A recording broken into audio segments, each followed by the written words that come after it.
গাছ ছেঁচছি, শরবত করব সকালে, বাচ্চাকে খাওয়াবো, আমিও খাবো, আপনারাও খাবেন, ভালো হবে, শরীর ঠান্ডা হবে, একটু চিনি দিয়ে খাবেন।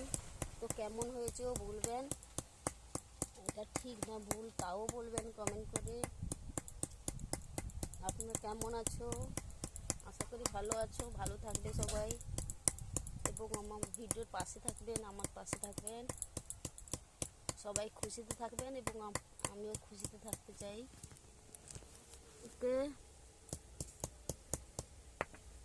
এই ঘাসগুলো খাবেন, দুলফা ঘাসগুলো নিয়ে এসে এরকম থেঁতো করে রস বের করে খাবেন, দেখবেন শরীর খুব ভালো থাকবে, শরীর ঠান্ডা হবে। খেয়ে দেখে বলবেন যে ঠিক বলছি না ভুল বলছি। আর কিছু বলবো না, ভালো থাকবেন।